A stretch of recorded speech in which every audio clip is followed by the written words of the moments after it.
Hello guys, good morning. তো সবাই কেমন আছো? আশা করি ভালো আছো, সুস্থ আছো। আমার এই ছোট্ট ব্লগে তোমাদের অনেক অনেক স্বাগত ও শুভেচ্ছা জানিয়ে আজকের ব্লগটি শুরু করছি। তো সকালবেলা টিউশন করিয়ে বাড়িতে চলে এসে কিন্তু চলে গেলাম আমি সখীর ঘরে। তো এখন ওই যে ও যে পিডিটার মধ্যে থাকে আর কি, তো সেটা আমি তুলে নিচ্ছি আর ওর গোবর পরিষ্কার করে নিব ঝাড়ু ঠাড়ু দিয়ে একদম। তো প্রতিদিনই যেগুলো আমি কাজ করি, তো প্রতিদিন তো এক কাজ দেখালে ভালো লাগে না, তাই জন্য এক এক দিন এক এক রকমের কাজ দেখাই। তো তারপরে এই যে বস্তাগুলো বার করে নিয়ে রোদ্রে দিয়ে দিলাম। আর তারপরে চলে আসছি আমি সখীর এখানে, কতগুলো ঘাস দিয়েছি দেখো। তো ঘাসগুলো আমার মা আর দাদু আমাদের ভুট্টা খেতে গিয়েছিল, আর কি বড় বড় ঘাস দেখো আমাদের খেতে, এগুলো খাচ্ছিল। আর তারপরে কিন্তু আমি চলে আসি ওদের খেতে দিয়েই ঘর গুছাতে, কারণ ওদের খেতে না দিয়ে কিন্তু আমি কোনো কাজই করি না। আগে ওদেরকে খাওয়াই, তারপরে আমি সমস্ত কাজ করি, এমনকি আমি নিজেও খাই। তো তারপরে ঘরটা ঝাড়ু দিয়ে নিচ্ছি, আর ঘরের মধ্যে দেখো কত ছেঁড়া চুল ময়লা পড়ে আছে। কারণ কি, কালকে গিয়েছিলাম বিয়ে বাড়িতে, তো সেখানে গিয়ে কিন্তু রাত্রেবেলা ঘরেতে রেডি হয়েছে তাড়াহুড়ো করে। আর তোমরা তো জানোই তাড়াহুড়ো করে রেডি হলে কোথায় যে কি পড়ে থাকে ছিটিয়ে ছাটিয়ে কিছুই বোঝার মতো ক্ষমতা থাকে না, তখন শুধু তাড়াহুড়োই লেগে থাকে। তো এইভাবে ঘর ঝাড়ু দেওয়া শেষ করে নিয়ে চলে আসছি ঘরটা মুছে নিতে।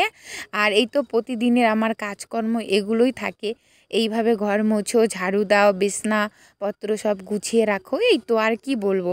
আর এখন যেহেতু শীতকাল গেল, সেই জন্য দেখো আমার বিছানা ভর্তি বালিশ আর ব্ল্যাঙ্কেট, লেপ, কম্বলে ভর্তি, কারণ ঠান্ডা সহ্য করা যাবে না এই জন্য। তো যাই হোক, এতগুলো যেহেতু লাগেও না, তবু ভাঁজ করে রেখে দিয়েছি সাইডে। তো এভাবে কিন্তু আমি সম্পূর্ণ ঘরটাকে মুছে নিলাম, আর ওদিকে মায়ের ঘরটাও আছে, সেটাও মুছে নিলে কিন্তু আমার ঘর মোছার পর্বটা শেষ হয়।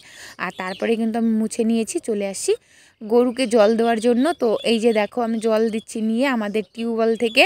তো কিভাবে জল বের করতে হয় একবার দেখে নাও, প্রচুর খাটনি, কি আর বলবো। এইভাবেই কিন্তু আমি সব কাজ ঝটপট করে করি। তো তারপরে এই যে সম্পূর্ণ জল রেডি করে রেখে এই যে মার এখানে এসেছি। তো এখানে এসে দেখছি আমার মা দেখো মাছ ধুচ্ছে, অনেক বড় বড় মানে বোরালি মাছ, নদীর মাছ ছিল, খুব টেস্টি আর কি। আমাদের বাড়ির পাশে নদী ছিল, কিনে এনেছে। তো আমাদের তো এগুলো মারে না কখনো কেউ, তো এই জন্য তারপরে কিন্তু রান্না বান্না হয়ে গেছে, সম্পূর্ণ কাজ করে নিয়েছি। আবার সেই ঘর ঝাড়ু দিয়ে নিয়েছি বিকেলে। তো তোমরা তো জানোই সকাল বিকাল দুটাম ঘর উঠোন ঝাড়ু দিতে হয়, কিন্তু আমি তো দুটাম দেখাই না এত। যদি সবসময় ঘর ঝাড়ু দেওয়াই দেখাই তো সবাই তোমরা বলবে যে কি ব্যাপার শুধু এগুলোই দেখায়, কিন্তু ও অনেকটাই বড় হয়ে যাবে। তো তাই জন্য আমি বিকেলের উঠোন ঝাড়াটাই তোমাদেরকে সামনে দেখাচ্ছি। আর উঠোনের মধ্যে দেখো কবুতরগুলো উড়ে উড়ে সব ওদের ঘরে চলে যাচ্ছে, কারণ বিকেল হয়ে গেছে, এখন তো ওরা আর বাইরে থাকবে না, সারাদিন বাইরে ছিল, এখন একটার পর একটা চলে যাবে আস্তে আস্তে ওদের ঘরগুলোতে। তো আর এখানে দেখো এত বড় উঠোন, এদিক সেদিক চারপাশ ঝাড়ু দিতে দিতে কোথায় যে আমি হারিয়ে যাচ্ছি, খুঁজে পাওয়া যাচ্ছে না আমাকে ভিডিওতে। তো হ্যাঁ, আমাদের চারপাশে চারদিকে চারটা গেট, এই চারপাশটা পরিষ্কার করতে না কি আর বলবো, কোথায় যে চলে যাই কে জানে। তো তারপরে যে কবিতরটা উড়ে চলে গেল, আর এই যে আমার বদ্দির অর্পিতা যাচ্ছে এক জায়গাতে, আর আমি তো ঝাড়ু দিয়ে নিচ্ছি। তো ঝাড়ু দেওয়ার পরেও আমার একটু কাজ আছে, সেটা হচ্ছে টিউশন করাতে হবে, কারণ সকাল বিকাল দুটাম করে টিউশন থাকছে, তারপরে ওই বাড়ির এই সমস্ত কাজকর্ম।